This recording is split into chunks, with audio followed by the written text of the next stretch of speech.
name's Rhoda Dakar. I am a Londoner. I'm a singer first, I suppose. I also DJ, but not in the clever sense of beat matching to choose the records. It's what back in the day we called a selector. Then we went walking back down the high street, and I felt really proud because he looked so neat. He was a real... My mother was from Bristol, a white woman from Bristol. My dad was a black man, born in Panama, brought up in Jamaica, but lived most of his life in Europe. Steady early reggae and two-tone ska. Well, to be honest, I've been around music all my life in one way and another. I mean, my father was a singer and lyricist, and so I guess describe. It's one of those things that I wanted to do, but he would not encourage me and would not give me any in or anything like that. He didn't want me to do it. So I guess I found my own way. A lot of my friends were in bands. I started answering ads to try and get in a band, and it was practically impossible. Everyone I met was it was kind of, I suppose, inappropriate, or just not. They weren't quite what they said they were. I saw this ad for an all-girl band, and I just thought, oh, it's just going to be another bunch of nonsense. So I didn't ever bother answering. And I'd gone to see a gig, and a friend of mine, Shane McGowan, came up to me and said, this girl wants to know if you want to be in a band. And I just said, yeah, sure. I mean, as he knew her, that was good enough for me. So he kind of introduced me, and that was the first band I was in, which is called the Body Snatchers.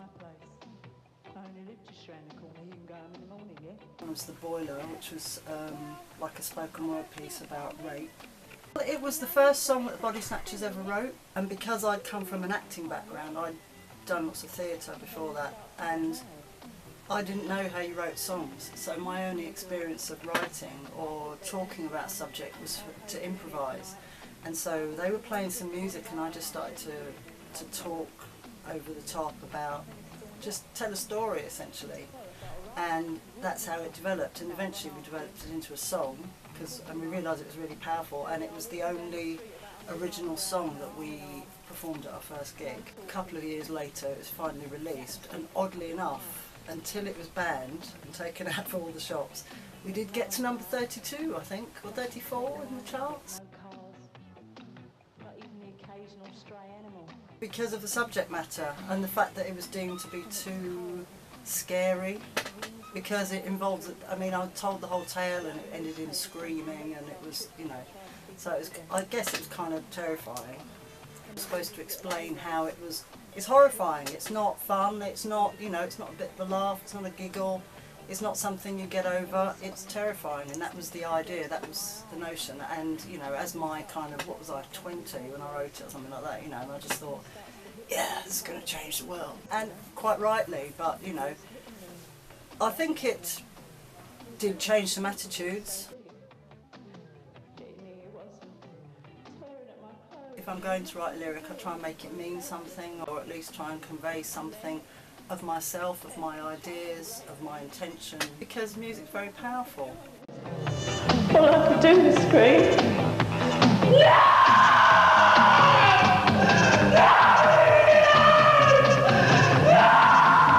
I'd love to say yes to that, but I don't think you can, it's not that simple, because music particularly performs a multitude of roles.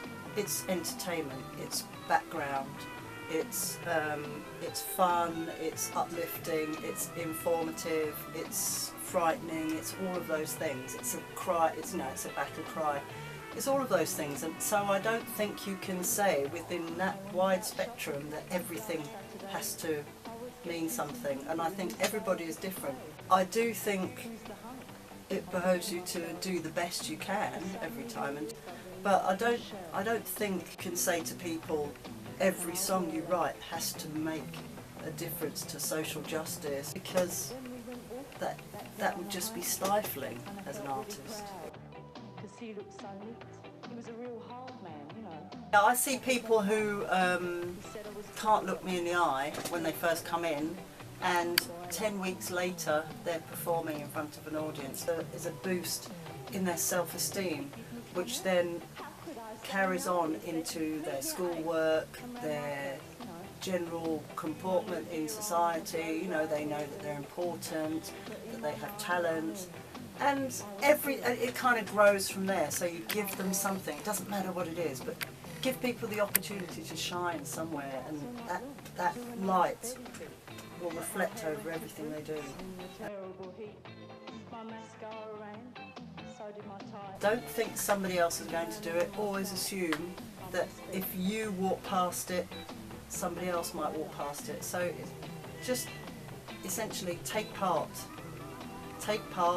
be part of something. Don't let life, don't let society pass by. Don't be a passenger. Don't be a passenger.